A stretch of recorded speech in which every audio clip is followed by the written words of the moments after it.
The Mueller saga finally ends, but will it ever really end? Plus, the wild story of a Harvard law professor, a lesbian con artist, and a transgender roommate. It's not really a joke. I'm Ben Shapiro. This is The Ben Shapiro Show.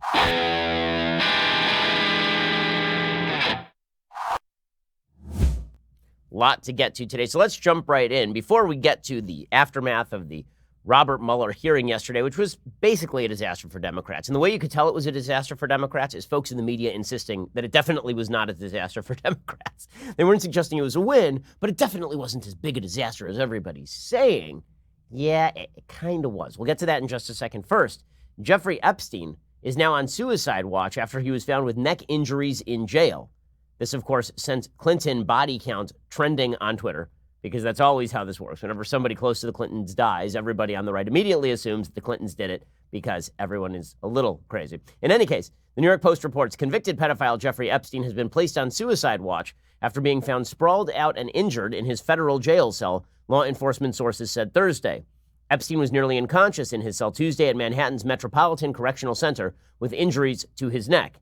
He is, of course, being held at the jail without bail pending trial on child sex trafficking charges. He was rushed to a nearby hospital. By Thursday, he was back at the jail and on suicide watch, according to sources. Investigators say that they don't think that this was him being attacked. They instead think that he may have injured himself on purpose or as a ploy so that he could get transferred out of jail because he doesn't like the conditions over there. Of course, he is facing up to 45 years in prison. We will look for more information as it comes out, but so far, all we know is that Jeffrey Epstein is one of the world's worst human beings. And because we know that he is one of the world's worst human beings, it is highly doubtful that he was actually attempting to commit suicide. And given the conditions at the jail, it's pretty doubtful that somebody tried to injure him while he was in the jail. I mean, he is one of the most highly publicized people in American public life at this point. Okay, now to the fallout from the Mueller hearing yesterday. Well, if you missed the Mueller hearing yesterday, there were no fireworks. It was a fizzle. It was a lot of buildup and no payoff, a lot of foreplay and no payoff. It was really not good for Democrats because the whole thing was built up as an optic routine. It was not built up as a content thing. It was not all about the content that Mueller was going to provide. Instead, it was just going to be solid man of the law, sits there and tells you all the ways that Donald Trump is bad. That's not how it turned out. It turned out that Mueller looked uncertain. It turned out he didn't know his own report particularly well. It turned out that every time he gave the Democrats a win with one of his lines, he immediately pulled back from that win. And this was a mistake for Democrats. It was a big mistake for Democrats. There's a lot of talk early on. Jerry Nadler, I remember very early after the Mueller report was released, 448-page report. You can read the whole thing. It's not non-public.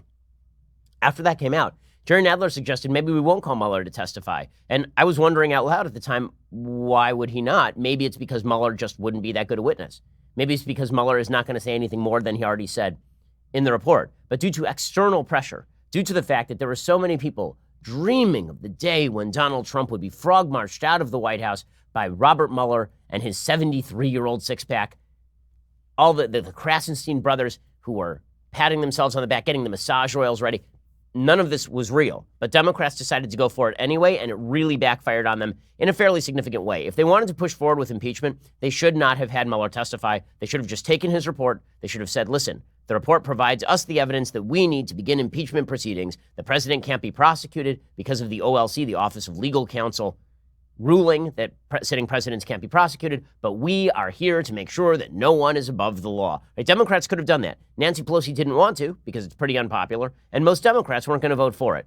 In fact, they held an impeachment vote basically a week ago, and only 95 Democrats voted in favor. A majority of Democrats voted against. So impeachment is basically DOA. They were hoping to breathe some life back into it with the Mueller hearing. That is not what happened. We'll go through it in just 1 second, and then we'll get to the insane fallout from the Mueller hearing and the spin the media are trying to put upon it. First, I am always concerned about cybersecurity. I'm a public figure. I'm on the internet nearly 24 hours a day, whether I'm at home or abroad. But when you're abroad, you also have to worry about not being able to visit the sites that you want because there may be crackdowns on those sites. When you're at home, you have people who are trying to steal your data. Well, there is one app that's going to keep you safe and secure online, whether you're home or away. That is ExpressVPN. ExpressVPN runs in the background of your computer or phone. Then you just use the internet the way you normally would. You download the app, you click to connect, and voila, you are now protected. I never go online while traveling without ExpressVPN. Also, I won't do it even when I'm in the United States. You shouldn't either. ExpressVPN is the fastest VPN I've tried. It costs less than $7 per month. It comes with a 30-day money-back guarantee. ExpressVPN uses new cutting-edge technology called Trusted Server to make sure there are no logs of what you actually do online. So no matter what you're trying to browse online, ExpressVPN gives you instant access all over the world and protects you from people trying to take your data from you without your permission. Protect your online activity today. Find out how you can get 3 months for free at expressvpn.com/Ben. That's expressvpn.com/Ben for 3 months free with a 1-year package. That's expressvpn.com/Ben to learn more. Okay, so let's recap what exactly Robert Mueller said yesterday. So Robert Mueller gave a couple of moments to the Democrats, but none of them were particularly telling. So moment number one, he said that he did not totally exonerate Trump. Now, no one who actually read the report or followed the media coverage thought Trump was totally exonerated on the question of obstruction. Nobody thought that. In fact, there were polls of Americans, and Americans were asked, do you think Trump is exonerated? And a majority of Americans said no. So Mueller is rebutting a point that nobody actually believed in the first place. Democrats were touting this. Well, look at that. It's a stinging rebuke to Trump. Wait a second. You're telling me that President Trump mischaracterizes what other people say sometimes? No, that can't be true. Am I supposed to be shocked by this? Here's Representative Jerry Nadler, who is spilling out this question as though it's a revelation. The president has repeatedly claimed that your report found there was no obstruction and that it completely and totally exonerated him. But that is not what your report said, is it? Correct. It is not what the report said. So the report did not conclude that he did not commit obstruction of justice. Is that correct? That is correct. And what about total exoneration? Did you actually totally exonerate the president? No. Now, in fact, your report expressly states that it does not exonerate the president. It does. Wow, and then Trump said he was exonerated. Boom! Done. Impeach. Yeah, we all know. Donald Trump says stuff that's not true a lot. You know, like ever since he's been in American public life for the last 70-odd years. So, yeah, that's not going to do it. Okay, how about this approach? How about Trump could be charged with obstruction after he leaves office? So now you hear Democrats trying to trot out the argument that Donald Trump would be prosecuted by Robert Mueller after he leaves office. So this is them hoping against hope, and then them saying, okay, well, if he can't be prosecuted while he's in office, at least he can be impeached. But that's not what Mueller is saying. Mueller is making a basic statement of law, which is true. Trump could be prosecuted after he leaves office. He cannot be prosecuted while he is in office. That does not mean he should be prosecuted. It's just a statement of the law, but Democrats were treating this as, again, another revelation, but it's not a revelation. Could you charge the president with a crime after he left office? Yes. You believe that you could charge the president of the United States with obstruction of justice after he left office? Yes. Well, I mean, case closed, except for the question is not whether you can charge the president after he leaves office. The question is, should you charge the president after he leaves office? Okay, then there was an actual seeming bombshell at the time. Ted Lieu was questioning Robert Mueller, and he asked him, basically, the reason that you didn't prosecute Trump is because of the OLC opinion, right? There's an Office of Legal Counsel opinion from the Department of Justice that says you cannot prosecute a sitting president federally because he's the head of the federal executive branch. And Mueller seems to say that the only reason he wouldn't prosecute Trump is because of the OLC opinion, right? This is the moment, the big moment. And Democrats were over the moon about this. This was the headline at all the major websites, at least for about 5 minutes, as we'll see. So here is Robert Mueller actually giving Democrats a win. Was there sufficient evidence to convict President Trump or anyone else with obstruction of justice? We did not make that calculation. How could you not have made the calculation with the regulation? The OLC opinion, Office of Legal Counsel, indicates that we cannot indict a sitting president. So one of the tools that a prosecutor would use is not there. You were actually unable to conclude the president did not commit obstruction of justice. Is that correct? Well, we, at the outset, determined that when it came to the president's culpability, we needed to go forward only after taking into account the OLC opinion that indicated that a president, a sitting president, cannot be indicted. Okay, so Democrats jumped on this. This means that if it weren't for the OLC opinion, then Mueller would have got him. See, they keep trying to make excuses as to why Mueller didn't actually do it. Mueller has told you why he didn't do it. He said he did not even reach the borderline question of whether Trump should be prosecuted because the OLC opinion said he couldn't be prosecuted. So he just didn't even answer the question. So here is Mueller walking back that talking point now. He comes back for his testimony, second half of the day, and he then walks back the one win Democrats have, which is the OLC opinion question. Now, before we go to questions, I want to add one correction to my testimony this morning. I want to go back to one thing that was said this morning by Mr. Liu, who said, and I quote, "You didn't charge the president because of the OLC opinion." That is not the correct way to say it. As we say in the report, and as I said at the opening, we did not reach a determination as to whether the president committed a crime. Okay, so he walks that back too. So now Democrats have nothing. And every time they try to push Mueller into saying that he would have indicted Trump if it weren't for the OLC opinion, they fail, as you'll see in just 1 second. First, let's talk about credit card debt. So if you really want to make sure that you're behind the eight ball for life, rack up some credit card debt and then just let it keep accruing. Just let that interest keep accruing. Because as you know, maybe you didn't realize when you signed up for a credit card, if you don't pay off that credit card like right away, they start charging you like 20% a month. And you can immediately be in serious, serious trouble. For decades, credit cards have been telling us to buy it now and then you pay for it later.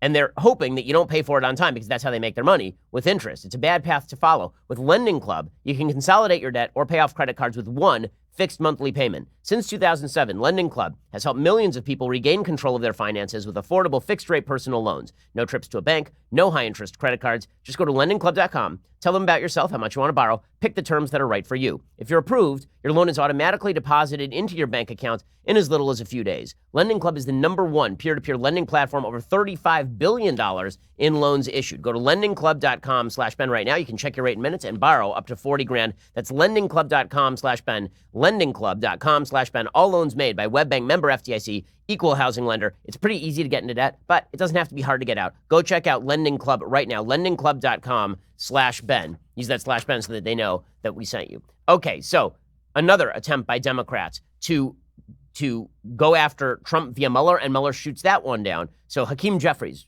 Democratic congressperson from New York, widely considered the future of House leadership, he tries to get Mueller to basically accede to his analysis that Trump committed obstruction of justice. He puts up a chart, and then he says, here are the elements of obstruction of justice, and Trump fulfilled all of them. Isn't that true, sir? And Mueller is like, not really. I'm not going to say. I like mystery. Ooh. The investigation found substantial evidence that when the president ordered Don McGahn to fire the special counsel and then lie about it, Donald Trump, 1, committed an obstructive act, 2, connected to an official proceeding, 3, did so with corrupt intent. Those are the elements of obstruction of justice. This is the United States of America. No one is above the law. No one. The president must be held accountable one way or the other. Well, let me just say, if I might, I don't subscribe necessarily to your the way you analyze that. I'm not saying it's out of the ballpark, but I'm not supportive of that analytical charge. Thank you. Ouch. Ouch. So his green check marks avail him not, and suddenly there's Robert Mueller shooting him down. And this was the story of the Democrats' day. What they really wanted from Mueller, the only key headline they wanted from Mueller is Mueller saying, listen, I think that he did criminal stuff and I can't prosecute him, but you can. Now the ball of honesty and truth is in your court, Democrats. Take it up and run with it. That's what they were hoping for. And it didn't happen any way, shape, or form. Not only that, Mueller actually provided some fodder for the other side. So Republican goals, when it came to this particular hearing, were twofold. Goal number 1, show that Mueller was not actually in charge of his own investigation, because Mueller's an honest guy. But the idea from a lot of Republicans is that there was some motivation to how this thing was written. It was written in biased and slanted fashion in order to provide a supposed roadmap to impeachment, and that maybe Mueller wasn't actually in charge of his own report. Right? That was point number 1 that Republicans were trying to make. Point number 2 that they were trying to make was that the report itself was fundamentally flawed because it came at it from the wrong angle. The report did not attempt to convict Trump. It basically said, we can't exonerate Trump. Well, the job of the report was not to exonerate the person at issue. The job of the report was to provide evidence for a possible prosecution if a prosecution was on the table. But a prosecution apparently wasn't on the table. So what the hell was this about in the first place? So that was the twofold goal. 1, Mueller wasn't really in charge of the report. 2, the report itself was fundamentally flawed. And I think there might have been kind of a third point too, which is that all the talk about Trump obstructing justice, Mueller didn't get stopped anywhere in here. Right? Trump did not step in. He did not curtail Mueller's investigation. He did not fire Mueller. He did not do anything to hinder or obstruct the investigation in any real or severe way. He may have jabbered about it to aides. He may have suggested to aides that it be done, but it never actually got done. So maybe there were 3 points. Those were the 3, right? Trump did not obstruct because he didn't stop you, Robert Mueller. 2, you weren't even in charge of this thing. It was all of your Democrat friends. And 3, the report itself was fundamentally flawed. So as we'll see in just a second, the Republicans were able to make basically all of these points. So on point number 1, right? Point number 1 was that the report itself, the report itself did not establish what it sought to establish with regard to President Trump, namely obstruction, because he didn't curtail or hinder the actual investigation, and 2, because the investigation didn't establish a conspiracy with Russia. So here's Robert Mueller being asked whether his investigation was curtailed or hindered. At any time with the investigation, was your investigation curtailed or stopped or hindered? No. That's a no. End of story. No. Okay, and there's a lot of answers like that from Robert Mueller yesterday. Very curt, very clipped. Okay, and then he was asked, did your investigation establish conspiracy? The answer again, nope. The investigation did not establish that members of the Trump campaign conspired with the Russian government in its election interference activities. Okay, so that again goes to the Republicans' point. You didn't establish what you were trying to establish. Then they get on to point number 2, which is you weren't really in charge of this investigation, were you? And Mueller appeared hesitant. He appeared tentative. He appeared as though he didn't know his own report. As I said yesterday on the program, he appeared like the kid in your class from 3rd grade who was supposed to have done a book report on Bridge to Terabithia and didn't actually do the book report, but a parent did. And then they came in and the teacher was like, so what happened in Bridge to Terabithia? And the kid was like, well, I know there was a bridge and a place called Terabithia. There's a lot of that from Robert Mueller. So he was asked about Fusion GPS. Now, anyone who has followed this entire unfolding scandal knows that Fusion GPS is a key player. Fusion GPS was the group that went out there and compiled the Steele dossier, which may have been Russian disinformation that was then funneled upward to Hillary Clinton's law firm, and from there it was funneled to the FBI. Okay, Robert Mueller is asked about Fusion GPS, and he says he has no clue what the hell anybody's talking about. When you talk about the firm that produced the Steele reporting, the name of the firm that produced that was Fusion GPS. Is that correct? Well, I'm not familiar with that. Well, let me just help you. It was. It's not a trick question. Right? It was Fusion GPS. Now, Fusion GPS produced the opposition research document widely known as the Steele dossier. And the owner of Fusion GPA was someone named Glenn Simpson. Are you familiar with? This is outside my purview. Okay. Absolutely not outside his purview. He just doesn't know his own report. And it was pretty clear he didn't know his own report. Okay, then there was point number 3 the Republicans were trying to establish, which is that the entire angle of the report is wrong. That when Democrats focus in on Trump being exonerated, the report is designed to provide evidence sufficient to prosecute or sufficient to impeach. It's not Mueller's job to exonerate Trump. It's his job to prosecute Trump. It's not a prosecutor's job to ever exonerate somebody. That would be the defense attorney's job or the person's job themselves. But it's really not anybody's job because in the United States, you have to be proved to have committed a crime. Proof of exoneration is not necessary.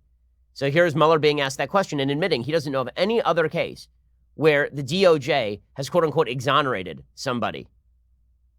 Can you give me an example other than Donald Trump where the Justice Department determined that an investigated person was not exonerated because their innocence was not conclusively determined? I cannot, but this is a unique situation. Okay, well, you can't. Time is short. I've got 5 minutes. Let's just leave it at you can't find it because I'll tell you why. It doesn't exist. It was not the special counsel's job to conclusively determine Donald Trump's innocence or to exonerate him because the bedrock principle of our justice system is a presumption of innocence. It exists for everyone. Everyone is entitled to it, including sitting presidents. Okay, so this was a bad day for Mueller. He looked bad. He looked like he was stumbling. The optics were bad. Now, a lot of people in the media are saying, why are you looking at the optics? Because Democrats explicitly admitted in the run-up to this that this was all for optics. The only reason to even have this hearing was that you could have that image of Clint Eastwood circa 1971 standing there growling down the president. That's what they were hoping for from Mueller. They didn't get any of that. And now they're like, well, why are you looking at the optics, man? Why don't you just look at the substance? Well, we already had the substance. That's why we're not looking at the substance anymore, because we all analyzed the substance. I read large swaths of the report on air.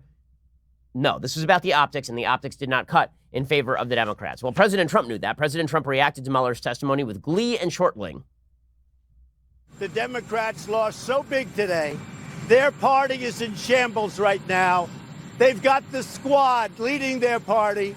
They are a mess. This was a devastating day for the Democrats. This whole thing has been, honestly, it's been collusion. It's been collusion with the media.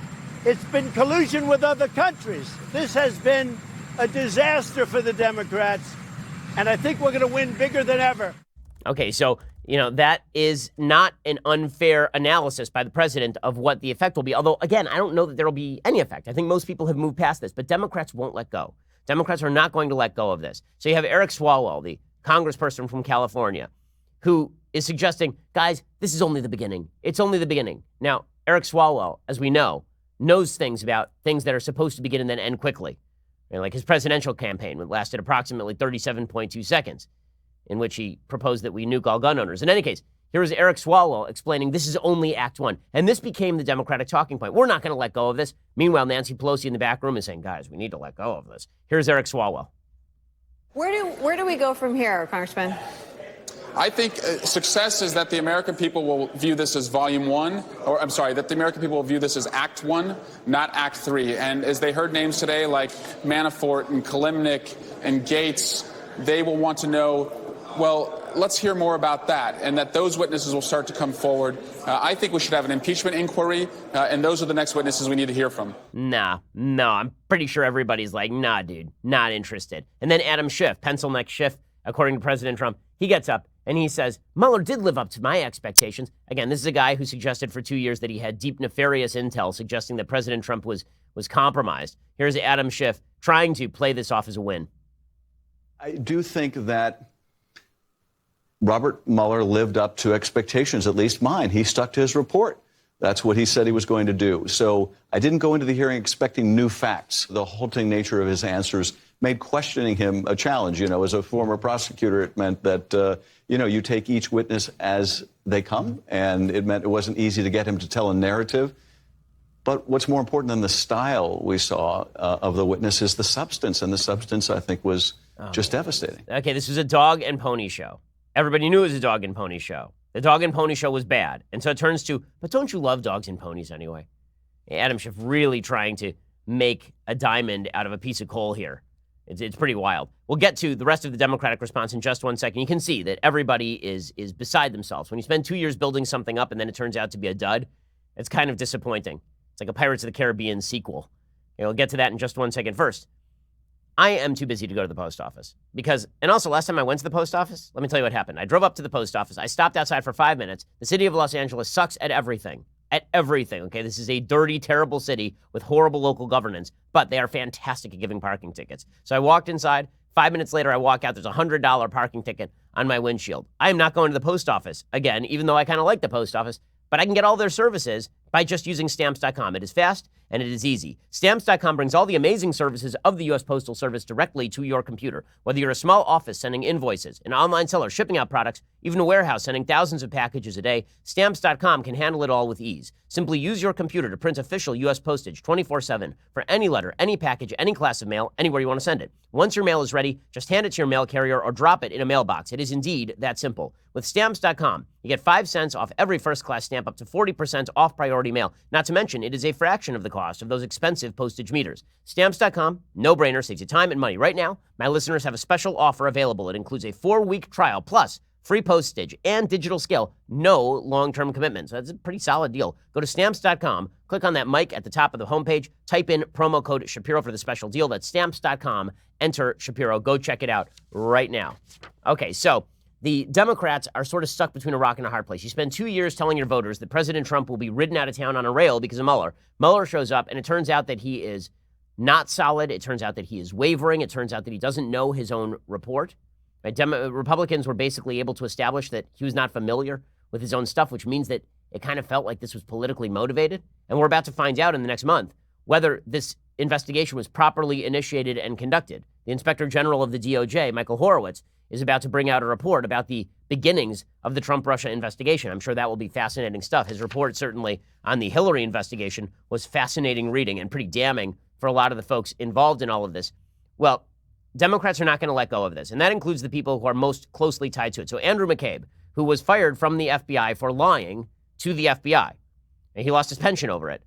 And that was because he lied to the FBI about whether he had spoken to the press with the permission of James Comey about Hillary Clinton's investigation. Well, now Andrew McCabe is back on television suggesting it's time for Congress to pursue impeachment. Based on what? He really can't explain. Not based on anything Mueller said that we didn't already know for sure.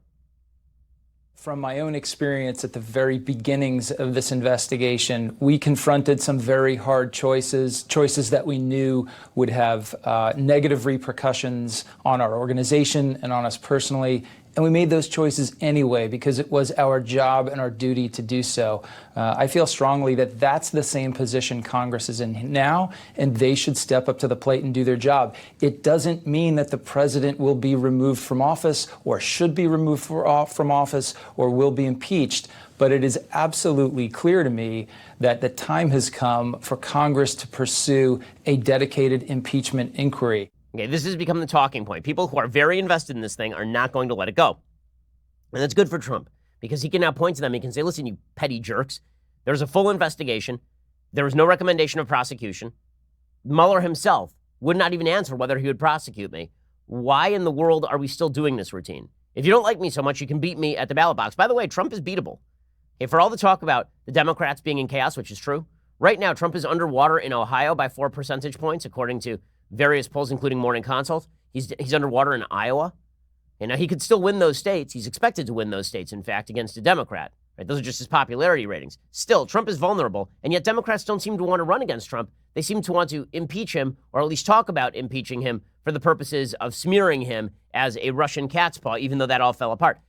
The other folks who were invested in this, members of the media, deeply invested, CNN, every day, breaking news, Wolf Blitzer. We have a brand new piece of news. Now, I work out every day, and unfortunately, the gym that I attend very often has CNN on. And so I am well aware of the chyrons that CNN runs every single day. And the chyrons for 2 years were about breaking news, bombshell new report, Trump's presidency over, the Russia scandal explodes. And then it turns out that the thing is a complete waste of time, pretty much. And CNN ain't going to let that go because it makes them look bad. So here on CNN were folks yesterday trying to say, listen. Just because Bob Mueller appeared to be old and dithering doesn't mean that the underlying content isn't important. Guys, you were building this up because you thought that Bob Mueller was going to walk in like Tom Cruise in the Top Gun 2 trailer and just own it. And that is not the way this worked. Here is CNN trying to reverse course quickly. Back it up. The idea that his written answers were not truthful is news. And having lived through the Clinton period where, very much most of what they focused on was the fact that in a deposition, he wasn't completely honest, and that was enough to impeach him. I think there's going to be, as the dust settles, the people who matter, as we talked about yesterday, partisans have made up their mind. It's the people in the middle. This was news to them yesterday. And as it sinks in, I think the Trump people will be a little more sanguine. I don't think the president will be, but this was not a win yesterday. No, it wasn't, was it? Okay, Morning Joe. They're doing the same routine. Mueller gave Democrats everything that they could possibly need. Now it's time for them to move forward. It'll be amazing to see if the Democrats somehow push their legislators into trying an impeachment attempt over a report that did not give them what they wanted. Good luck with that, guys. If you think that's not going to backfire on you, that people aren't tired of this, I welcome you to try. Really, go for it. Do it. Here is MSNBC also trying to play this off as a victory for Democrats. Well, Miki, some people will talk about optics. Optics don't really matter here. The Democrats got all the facts they needed. Yeah. That the President of the United States acted inappropriately. They should either start an impeachment inquiry or they should leave it for good. But you know what? If they don't start an impeachment inquiry, given all we learned yesterday, then obviously nothing justifies an impeachment inquiry. And the Democrats not starting that inquiry will be proving Donald Trump right. Okay, so Joe Scarborough, what he's saying there is not totally false, right? He's been saying you guys need to put your money where your mouth is. But anybody trying to play this off, you can see the disappointment on Mika's face there.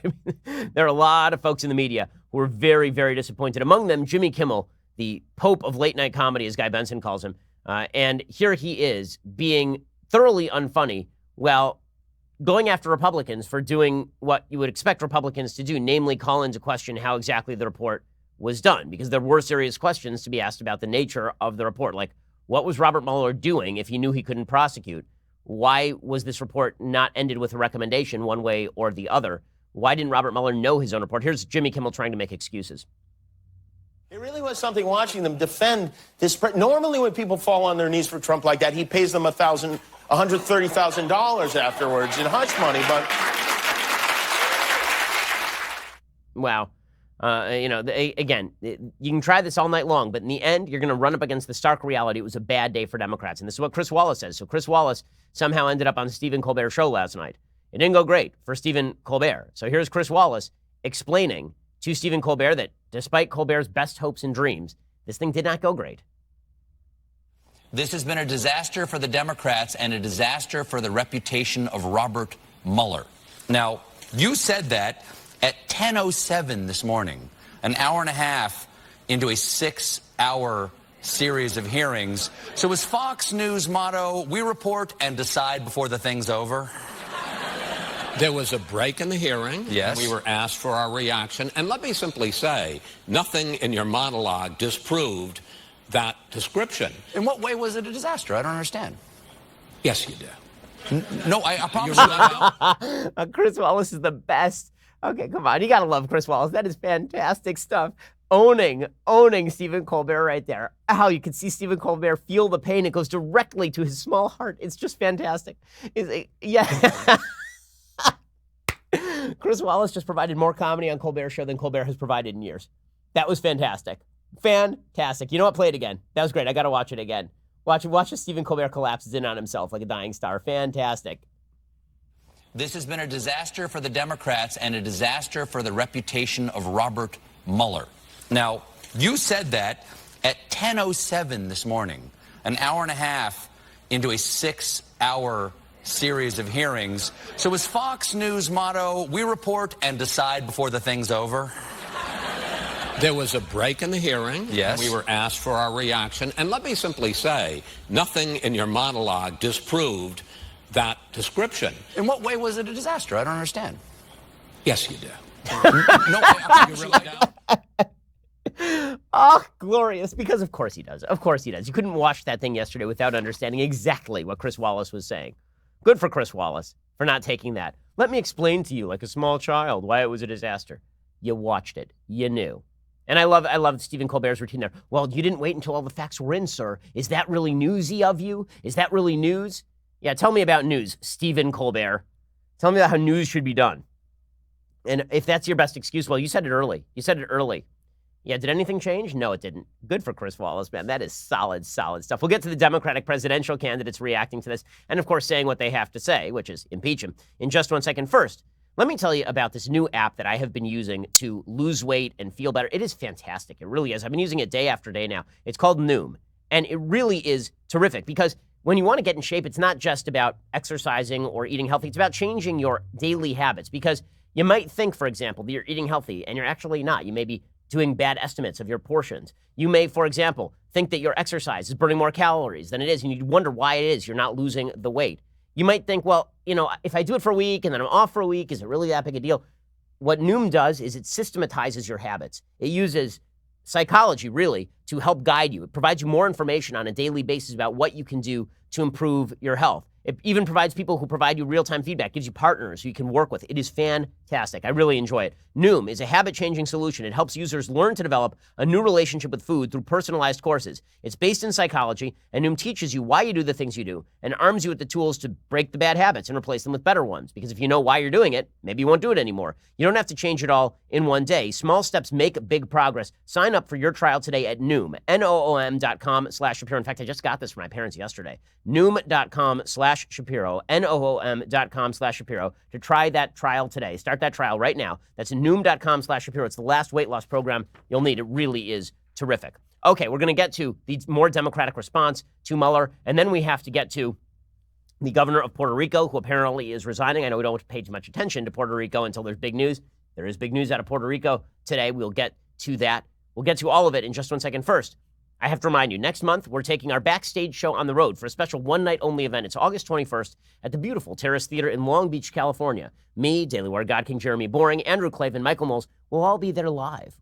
I mean, it'll be unbelievable. Can you imagine your dreams coming true right before your very eyes? We'll be talking politics, pop culture, answering your questions from the audience. Make them good. Tickets are on sale right now at dailywire.com/backstage, including our limited VIP packages. Those guarantee premium seating, photos and meet and greets with each one of us, a gift from me. I've been shopping for weeks for this thing. You're going to love it. And more. So head on over to dailywire.com/backstage. Get your tickets today. That's dailywire.com/backstage. Get those tickets right now. It shall be epic. It has been so declared, and so it shall be. Also, go subscribe over at dailywire.com. All sorts of goodies for you there. $99 a year gets you this, the very greatest in all beverage vessels. You know it. You've heard me talk about it every day for years at this point. Why have you not taken me up on this offer? $99 a year gets you all the goodies behind the paywall, 2 additional hours of the show a day, part of the mailbag. You know the spiel. I don't have to repeat it. And it gets you this particular beverage vessel, which is the greatest of all beverage vessels, and more importantly, helps you join the team and protect us and the content that you love from the nastiness of the left that seeks to deplatform and destroy all shows that it cannot control. Go check us out at dailywire.com. We are the largest, fastest growing conservative podcast and radio show in the nation.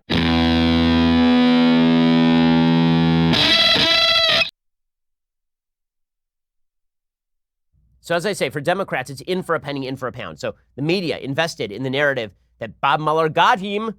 Not true. Okay, did not. And then you've got people who were members of the intel community who didn't like Trump and were in a running gun battle with Trump for years. And they want Trump out. And so it's Robert Mueller. He wasn't as bad as you thought. Guys, was he really that bad? I mean, like, really? They've all now become the stage mother whose child bombed in the second act. This is what they've become. Oh, there's my kid. He's so cute. He's out there. Oh, you're okay, right? Like, that wasn't that bad. That was the entire story of yesterday. And then you've got the Democratic presidential candidates. Now, Kamala Harris and Elizabeth Warren will not vote for impeachment because it's never coming up in the Senate. It's never even coming up in the House. They're never going to have to stand there and really fight for the impeachment of President Trump because why would they have to? They're in a Senate controlled by Republicans. It's dead on arrival. But they're going to go out there, and because they're running against Trump, they're going to claim that he is impeachable, that he should be impeached, that he's committed impeachable offenses. Here is Kamala Harris yesterday suggesting, don't worry, guys, there are outlined incidents of obstruction. Really, I mean, this is impeachable stuff. Do you think Kamala Harris really believes this? Do you think she believes anything she says? I think there's a reason that she has regressed back to the mean. And as we'll see in a second, Joe Biden may be starting to find his sea legs. But Kamala Harris regressing back to the mean in stylish fashion. Here she is. I am very clear that there are outlined incidents of obstruction of justice, and no matter what this current Attorney General and the President of the United States try to say, the American people are smart enough to know what is and what is not truth. Okay, sure, go for it. And then Elizabeth Warren does the same thing. We should impeach. We should impeach. It is very weird, these presidential campaigns where everybody appears on the same set one after another. It's kind of bizarre. It's also bizarre to me that people find Elizabeth Warren charismatic. She is deeply uncharismatic as far as I am concerned. She's not magnetic in any way. She sort of seems like she's scolding you all the time. I think Kamala Harris is significantly more magnetic a personality than Elizabeth Warren is. And just in terms of sheer political skill, Pete Buttigieg has them both beat, although he's going nowhere in this race. Anyway, here's Elizabeth Warren also calling for impeachment. We have to make clear, no one is above the law, not even the President of the United States. It is time to bring impeachment charges against him. In my view, some things are above politics. And one of them is our constitutional responsibilities to do what is right. And the responsibility of the Congress of the United States of America, when a president breaks the law, is to bring impeachment charges against that president. You know, one of the things I'm finding off-putting about Warren is that if you actually, if you could deep fake Beto O'Rourke and Elizabeth Warren, they have the same mannerisms. They've got the same arm motions. They have the same cadence. It's kind of fascinating. In any case, when she says that she believes that some things are above partisan politics, that is false. Elizabeth Warren believes no things are above partisan politics. That is just untrue. So Democrats, you want to run on this? All you. But I don't think Americans are interested in this in any real way. In fact, I know Americans are not interested in this because there's poll data. Americans want you to move on. Americans already believe what they're going to believe about Trump. There is no great takeaway from this. It's not as though this raised awareness about what Trump is. Everybody sort of has an opinion on it already. I'll tell you what does change minds is new information. So no new information has been provided with regard to President Trump. However, every day there seems to be new information about the leading lights of the Democratic Party. So to take an example, Ilhan Omar, who President Trump desperately wants to run against. He wishes that Ilhan Omar were the Democratic nominee. But it's okay. They're promoting her anyway. There is a clip that has been circulating from 2018 in which Representative Ilhan Omar declares that Americans should be more fearful of white men than jihadist terrorists, and that basically white men should be racially profiled. She was appearing with Mehdi Hassan on Al Jazeera. Al Jazeera, of course, is a Qatari front. Qatar is a terror-supporting government. In any case, here she is explaining. I mean, if this is your Democratic Party, this is what Trump wants to run against. You heard him say it earlier. He said, this is the party of Ilhan Omar. This is what he wants to run against. If Democrats want to run on impeachment and Trump runs on Ilhan Omar as the face of the Democratic Party, enjoy yourselves, Democrats. It's going to be a long another 4 years of Donald Trump. Here's Ilhan Omar saying something silly. A lot of conservatives in particular would say that the rise in Islamophobia is a result not of hate, but of fear, a legitimate fear, they say, of quote-unquote jihadist terrorism, whether it's Fort Hood or San Bernardino or the recent truck attack in New York. What do you say to them? I would say our country should be more fearful of white men across our country, because they are actually causing most of the deaths within this country. We should be profiling, monitoring, and creating policies to fight the radicalization of white men. Okay, good luck with this pitch. Good luck with this particular pitch. There are a couple of problems with that pitch. Number one, if you go back to September 11th, there's no question that jihadists have caused more deaths than white supremacist terrorists. I'll assume that's what she means. If she's talking about sheer numbers of deaths, then white men certainly have not caused the sheer majority of deaths in the United States. If she's talking about terrorism, which is giving her sort of the benefit of the doubt, but that's fine. I think that's probably accurate. If she's talking about white supremacist terrorism, yes, it has caused deaths. It is controversial as to whether it has caused most of the deaths in the United States, because that's a matter of classification. Very often the classification systems take anybody who is white and who commits a terrorist act and then lumps them together as white supremacists, which is not fully accurate. But the point is taken that white supremacists cause a lot of deaths. I mean, I know because they've targeted me, right? They're really evil. But as a proportion of the U.S. population, white supremacists compared to the white male population of the United States is a tiny, tiny, tiny, tiny, tiny fraction.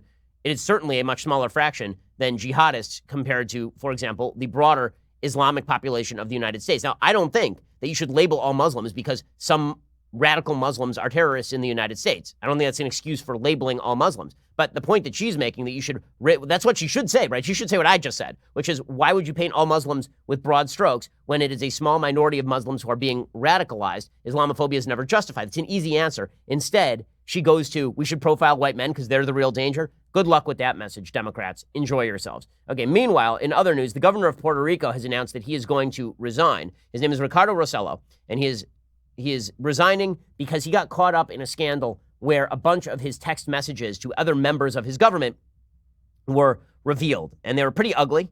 They used all sorts of nasty language about other members of the government, particularly at the local level. Now, the governor of Puerto Rico is a Democrat.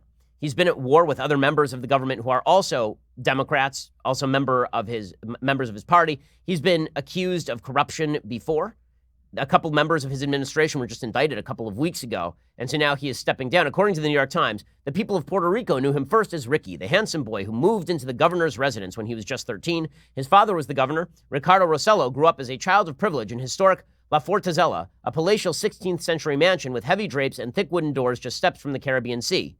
Now the governor himself, Rossello, lives in the same colonial fortress of his youth with a family of his own, but the estate has turned into a cage, guarded by police officers in riot gear and ringed by protesters who want him gone.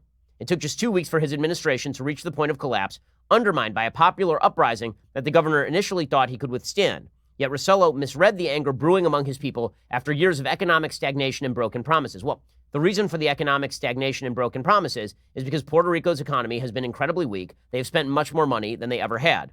According to CNN, Puerto Rico has about a $70 billion debt, about 40% of its residents live in poverty, and the median household income in 2017 was just under $20,000. That's not the low-income households, it's the median household income.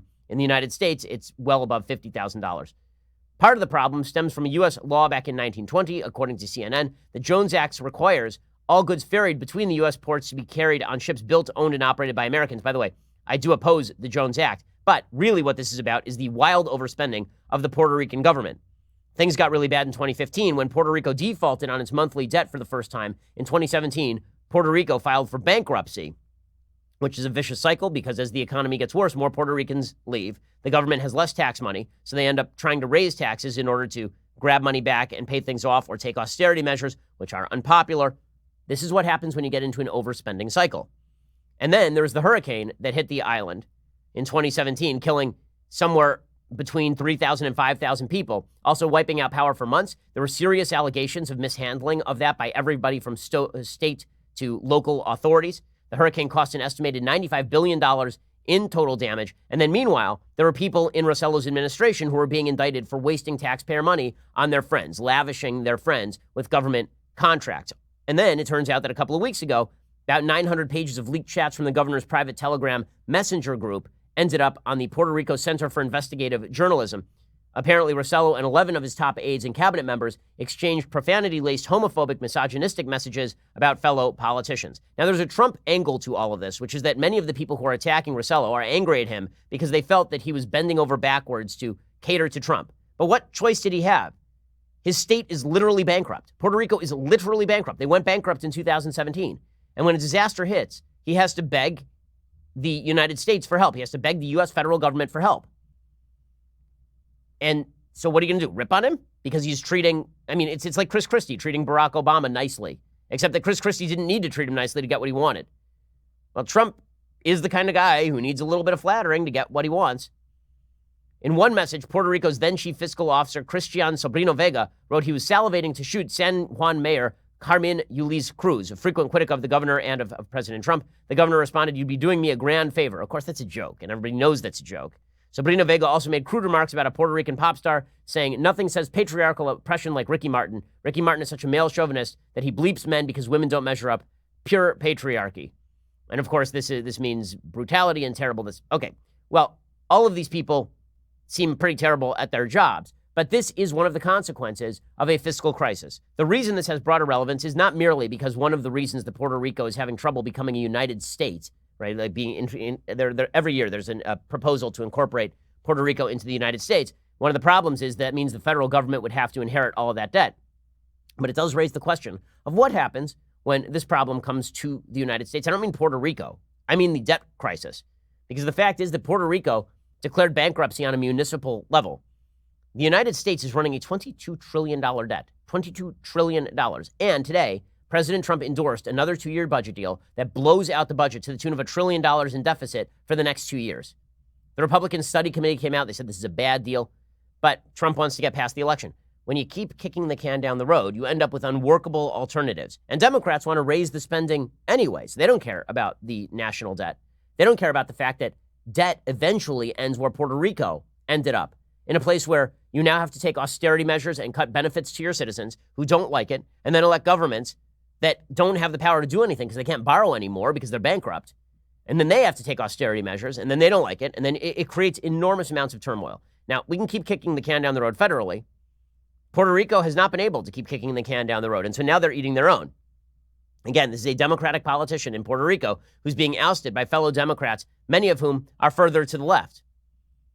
And it's just going to get uglier over there. So bad news for the sitting governor of Puerto Rico. What he really should do at this point, if I were he, I would immediately release a yearbook photo of myself in blackface, because as we know, if you're a Democratic governor in blackface, then you survive any scandal. And we know that from Virginia. So it's about time for Ricardo Rossello to do all of that over in Puerto Rico. But again, the wages of debt are political suicide. That's where we are going. And as a country, we ought to heed the warning that we see in Puerto Rico. Okay, time for some things I like and then some things that I hate. So, things that I like today. So Boris Johnson has now taken over as Prime Minister of Great Britain. And he is vowing that he is going to exit the EU come rain or shine in October. So either there will be a deal or there will be no deal. But if there's no deal, Brexit is happening anyway. It's pretty clear at this point that Parliament doesn't actually have the power to stop that. Theresa May didn't want Brexit to happen. She wanted to avoid a no-deal Brexit. Johnson is coming in with a mandate for no-deal Brexit. So he's basically now got a lot of the power. This is what he said yesterday. The doubters, the doomsters, The gloomsters, they are going to get it wrong again. The people who bet against Britain are going to lose their shirts because we're going to restore trust in our democracy. And we're going to fulfill the repeated promises of Parliament to the people and come out of the EU on October the 31st. No ifs or buts. Okay, well, it's going to be very contentious for the next couple of months. I was watching Question Session with the Prime Minister today, and it's a lot of shouting and a lot of yelling. I will say the Brits have that part right. That part's a lot more fun. It's funny, when the United States began, there's a lot of question as to the decorum of the United States. How would you title the president?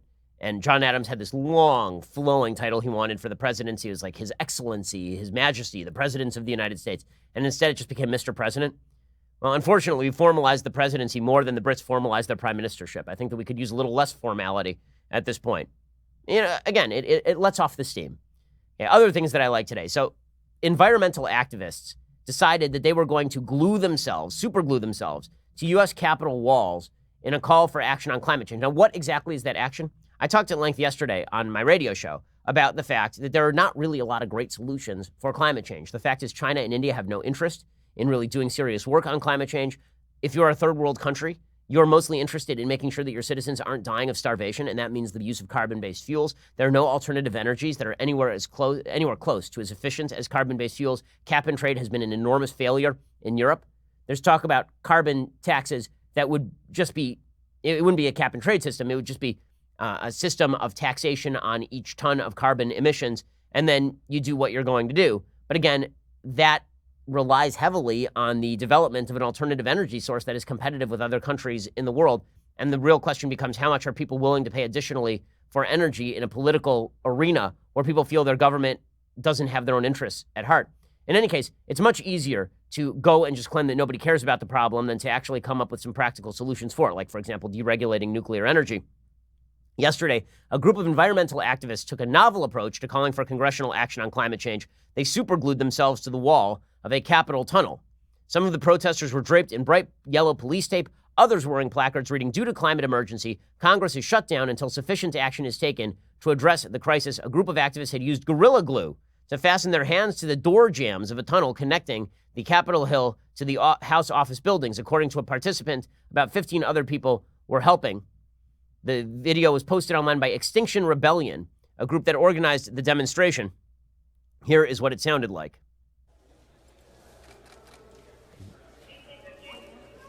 People are just going right underneath them.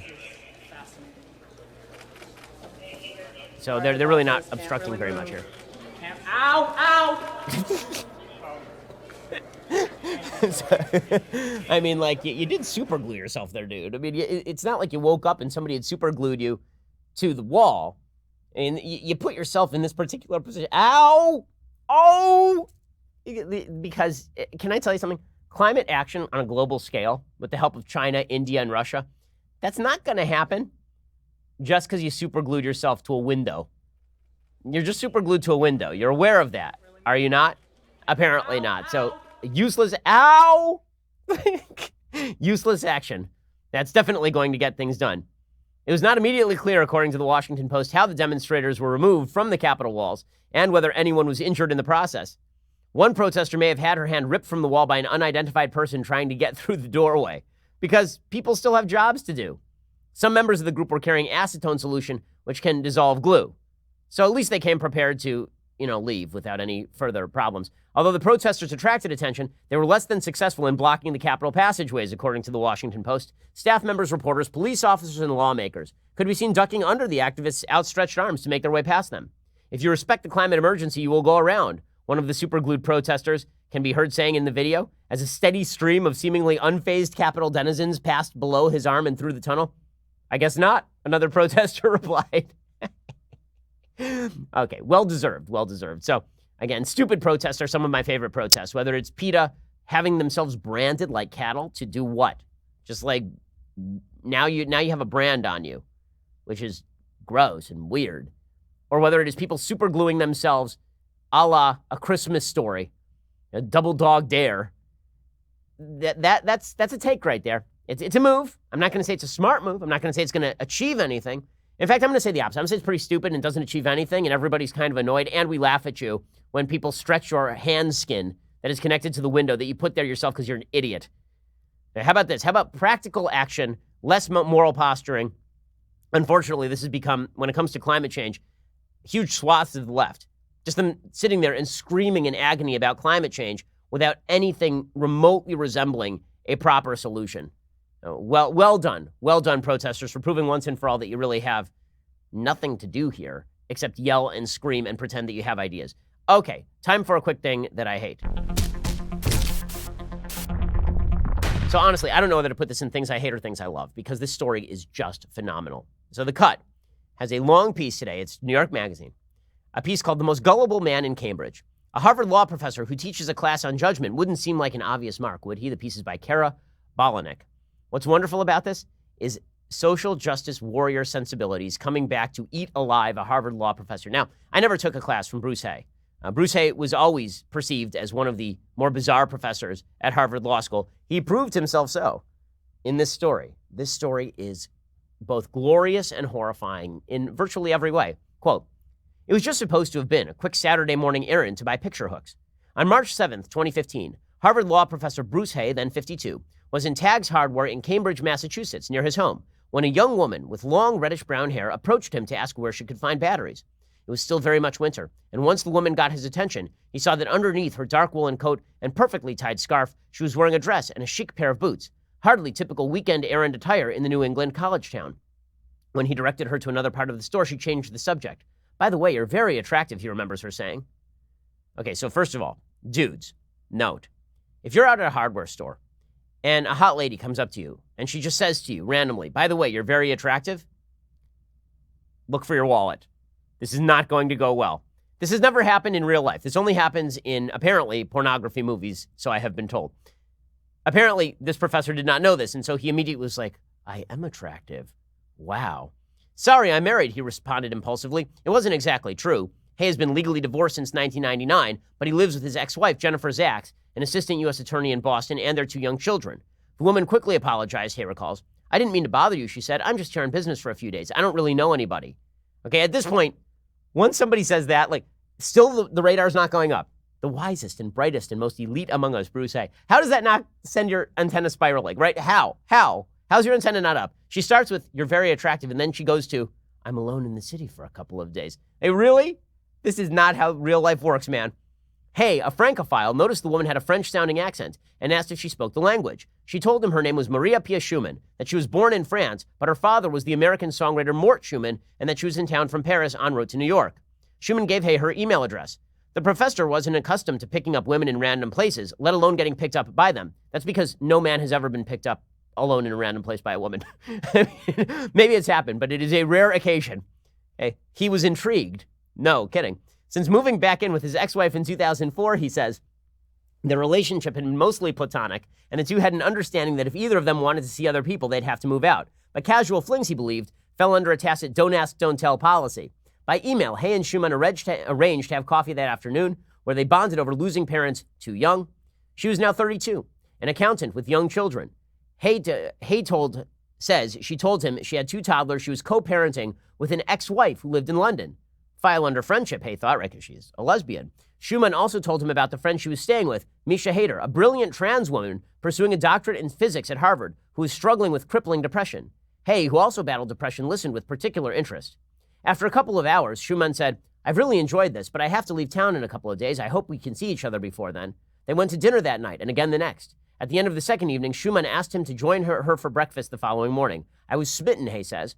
"I wasn't sure what the Maria Pia thing was going to be." That's the truthful answer, because one of the first things out of her mouth was that she had just divorced a woman in England. He didn't mind that a physical relationship was probably off the table. He was taking antidepressants, which often hampered his ability to enjoy sex anyway.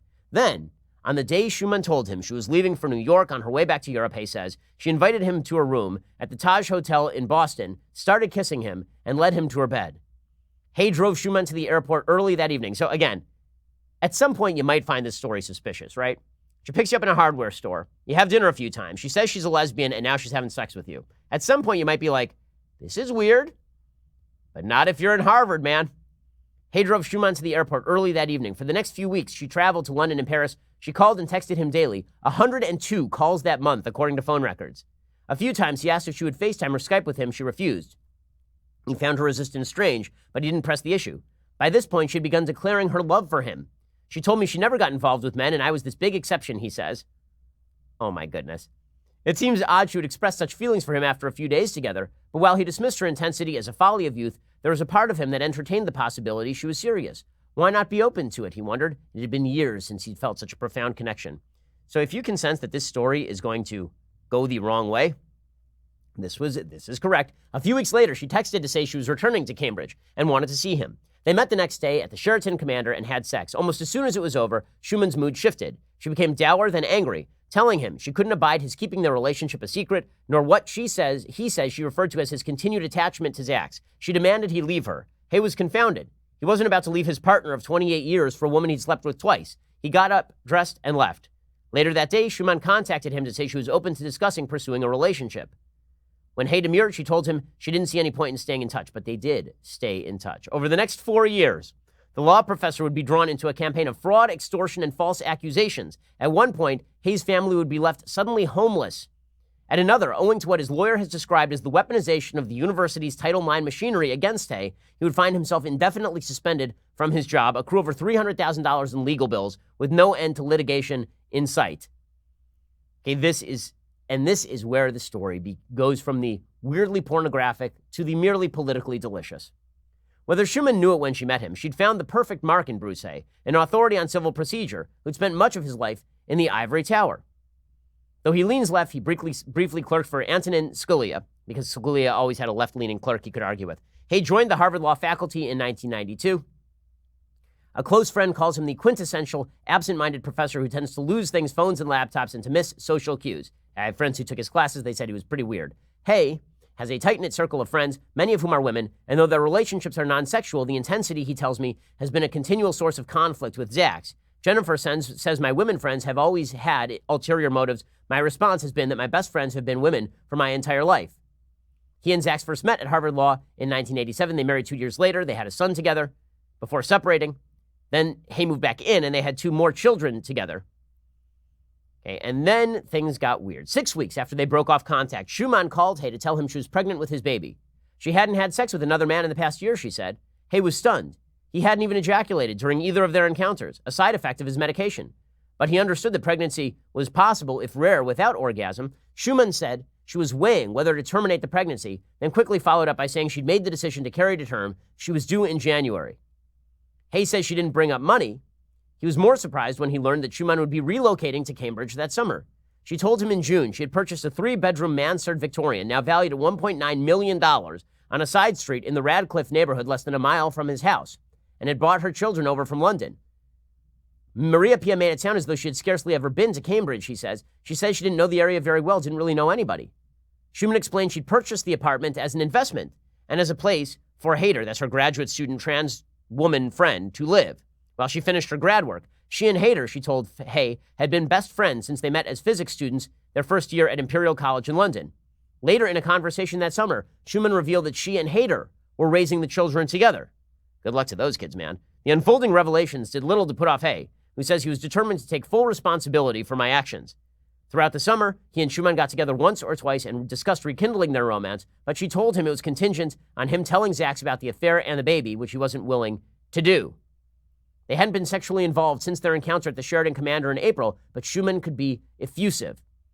Okay, to make a longer story short, it turns out this baby, probably not his, but he wasn't willing to say so because he thought, hey, she's a lesbian, and it's politically incorrect to suggest maybe she's had sex with other men. Hayter, the trans woman, often loomed large in their conversations, even as Schumann demanded more of Hay's time. She was cagey about letting Hay meet the woman she called her soul sister. When Hay asked about her, he says, Schumann responded that Hayter was depressed and wasn't up for meeting new people. Finally, they met. Schumann had told him that Hayter was weary of her physics program and wanted to get more involved in trans activism and write about trans issues. I thought maybe I could help her, calls Hay. She had been described to me as this very exceptional person, but downtrodden, treated unfairly by family and by the world, by her body. By the time I met Misha, I had a protective feeling for her. Their bond appeared instantaneous. We had similar political views, he said. She told me a lot about the trans world. I'd known nothing about it. Soon they were getting coffee almost daily, talking for hours, sometimes meeting at a coffee shop near Harvard. Hayter regularly texted and emailed Hay articles and stats about trans women being brutalized and murdered by men. Her communications were often punctuated with a kind of fixated anxiety about being persecuted for being trans. Hay believed he'd identified a kindred spirit, so he was sensitive to her emotional state. They confided in each other about their depression and suicidal thoughts. Hay had been molested as a teenager. He told Hader about the experience. Hay was struggling with drinking. He insists his friendship was more familial than romantic. A month after their first coffee, Hader texted Hay to say, "I'm so happy we met. You're wonderful and stimulating company." Behind his back, though, the women mocked Hay. In a text message to Hader that they provided, Schumann refers to him as effing desperado. By then, Hader rarely saw Schumann anymore. Still, they began discussing the possibility that Hay would move in with them. So then the family relationship would be Hay, Schumann, a lesbian, a trans woman, and Bruce Hay. He said his relationship with the women could be intoxicating. He said that they were nearly perfect people who were bright and kind and sweet and socially conscious. It turns out that, no. So Hay used his publishing connections to help Hader pursue her writing. He tried to get this man, it's a biological man, this person's writing posted on The Guardian and the Huffington Post. Hay accompanied Hader to Phoenix to consult about gender affirmation surgery in the spring. On January 14th, 2016, Hader called Hay to tell him that Schumann had given birth to a baby boy. Hay had asked to be present for the baby's birth, but Schumann refused. Hay asked to meet the newborn, but again Schumann refused. The women also told Hay, because he'd failed to separate from Zach's, they had listed Hader's name, not his, as the other parent on the little boy's birth certificate. While he was in Paris, the woman's calls and texts intensified, taking on an increasingly combative tone. At one point, Hader told Hay she was going to get euthanasia.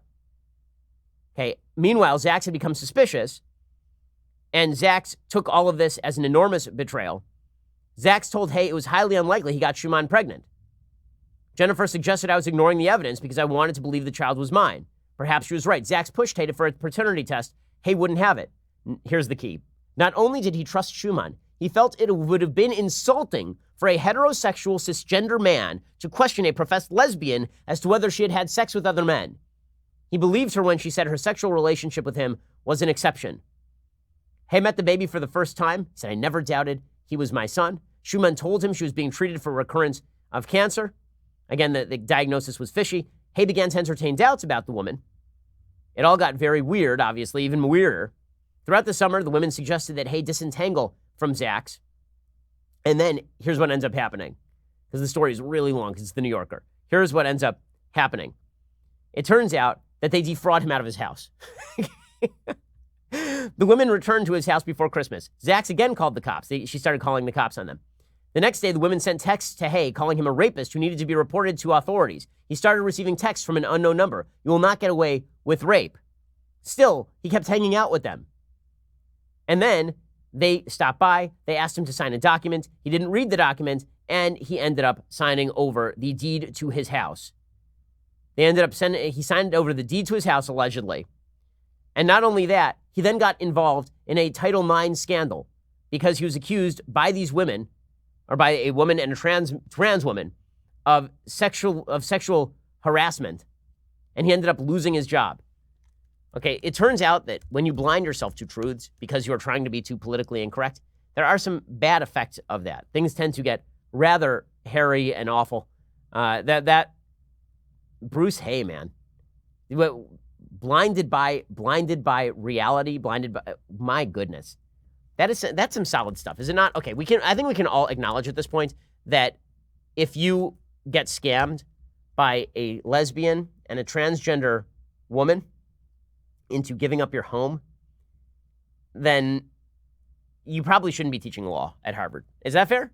Is that fair? You probably shouldn't be teaching justice and law. You might not be like the best source for students. The summary, according to National Review, is that Hay says she began making hysterical demands, got him to sign a sheaf of papers he didn't read. He said that since she was an accountant, she knew best. And on a thin pretext, gave him a check for $3,000, which he then cashed. It turns out he had signed over his $3.5 million house to her and her trans buddy for lease at a nominal rate, the check framed as a security deposit. The woman and trans friend first moved all the stuff out of the house, charged the expenses to his credit card, which he had given them access to. His ex-wife saw a lot of this coming and had arranged to have the house put in her name only, so that made the lease invalid, but he incurred some $300,000 worth of legal bills. And then the woman who seduced him charged him with sexual abuse, and he was suspended automatically under the Title IX policy. Well, Bruce Hay. Yeah, sad story of Bruce Hay right there. Suffice it to say, perhaps you should examine the realities about you instead of falling prey to two of the oldest tricks in the book. Trick number 1, you're a very attractive man at a hardware store. Trick number 2, here are me and all my social justice warrior friends who want to be your best friends and raise children with you. And also, you're a rapist. So, we bid a fond farewell to that story. My goodness, that's a wild story.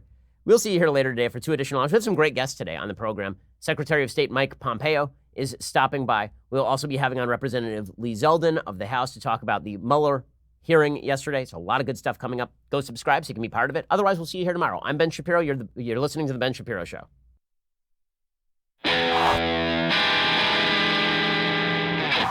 The Ben Shapiro Show is produced by Robert Sterling, directed by Mike Joyner, executive producer Jeremy Boring, senior producer Jonathan Hay. Our supervising producer is Mathis Glover, and our technical producer is Austin Stevens, edited by Adam Sayevitz. Audio is mixed by Mike Coromina. Hair and makeup is by Jesua Olvera. Production assistant Nick Sheehan. The Ben Shapiro Show is a Daily Wire production. Copyright Daily Wire 2019.